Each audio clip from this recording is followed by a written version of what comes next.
नमस्कार। आपने देखा होगा कि कांग्रेस अचानक हाथरस कांड के बाद एक्टिव हो गई है। ऐसी कौन सी वजह है कि प्रियंका गांधी और राहुल गांधी अचानक इतने एक्टिव हो गए कि वो पैदल 112 किलोमीटर चलने को तैयार हो गए?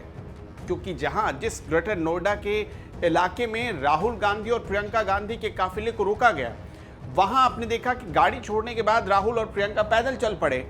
जहां से हाथरस जाना बहुत आसान नहीं था, पैदल 112 किलोमीटर था। लेकिन ऐसी कौन सी बात थी कि अचानक ये तेजी आ गई?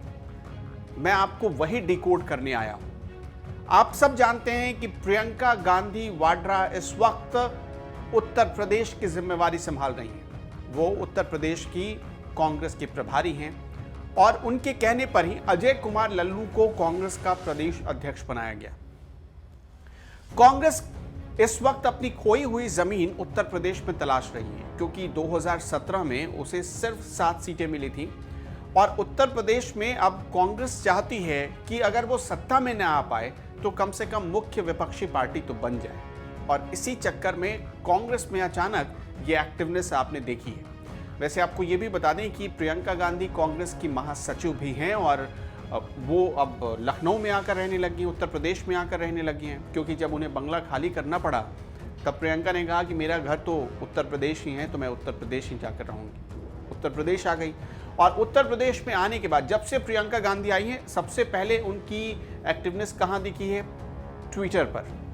ये वही प्रियंका गांधी हैं जो 2019 के चुनाव में, आप देखिए, उतना सक्रिय नहीं होती। 2019 के चुनाव तक प्रियंका गांधी अपने ट्विटर अकाउंट पर इतना एक्टिव नहीं होती थी जितना अब हो गई है।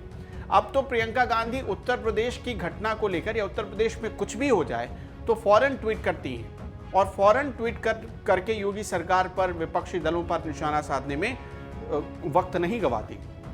तो अब प्रियंका का प्लान ये है, यूपी प्लान ये है कि हाथरस जैसे मामलों को उठाओ और वाल्मीकि समाज के वोट बैंक पर अपनी पकड़ बढ़ाओ। और वाल्मीकि समाज के वोट बैंक पर पकड़ का मतलब है कि पिछड़ी जातियों के वोट बैंक पर भी आप सेंधमारी कर सकते हैं। 2017 में जब चुनाव हुए तब 325 सीटें यानी बम्पर बहुमत के साथ आपने देखा कि बीजेपी सत्ता में आई थी।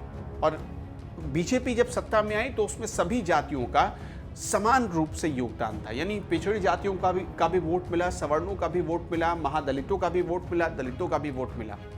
तो अब प्रियंका गांधी चाहती हैं कि उस वोट बैंक में, यानी उस बम्पर जीत में कुछ सेंधमारी हो सके और उनका रुख कांग्रेस की तरफ किया जा सके। 7 सीट से अगर कांग्रेस 70 सीट भी हासिल करने में कामयाब होती है प्रियंका गांधी के वाल्मीकि समाज वाले प्लान से, तो समझिए बहुत बड़ा उनका योगदान रहेगा। 19%, क्योंकि आपको भी पता है कि दलित वोटर्स हैं उत्तर प्रदेश में। अगर दलित और ब्राह्मण ही मिल जाए, जैसा कि कांग्रेस ये भी मानती है कि उसके परंपरागत वोटर ब्राह्मण भी रहे हैं और कांग्रेस ये भी मानती है कि पिछड़ी जातियां भी उसकी वोटर रही है, तो अगर ऐसे में ये सब एक साथ मिल जाए तो करीब 25 से 26% वोट बैंक बनता है। और अगर ये सच में डेडिकेटेड होकर कांग्रेस के साथ चली जाएं तो कांग्रेस को मुख्य विपक्षी दल बनने से कोई नहीं रोक सकता। प्रियंका गांधी बखूबी ये जानती हैं और कांग्रेस भी बखूबी ये जानती है। इसलिए कांग्रेस चाहती है कि उत्तर प्रदेश में सबसे पहले वो ये प्लान इम्प्लीमेंट करे और उसके बाद उत्तर प्रदेश के रास्ते पूरे देश में इस प्लान को इम्प्लीमेंट किया जाए, ताकि दिल्ली की तख्त पर उसकी वापसी 2024 में मुमकिन हो सके। ये रास्ता आपको लग रहा होगा कि 2022 का है, लेकिन हकीकत यह है कि ये रास्ता कांग्रेस 2024 के लिए तैयार कर रही है। अगर आपको याद हो तो उत्तर प्रदेश से ही राजनीति करके राहुल गांधी भी चमके भट्टा पारसौल के मामले में, जो कि ग्रेटर नोएडा का हिस्सा था। और भट्टा पारसौल के मामले में कैसे राहुल गांधी सुर्खियों में आए, जो उस वक्त जो लैंड एक्विजिशन बिल आया था उसको उन्होंने फाड़ा, उसका खुद विरोध किया, किसानों के साथ जाकर धरना पर बैठ गए, दलितों के घर पर खाना खाया। तो अब वो पुरानी रंगत जो है राहुल गांधी हासिल करना चाहते हैं यूपी में, लेकिन कितना कामयाब होंगे ये वक्त के साथ पता चलेगा।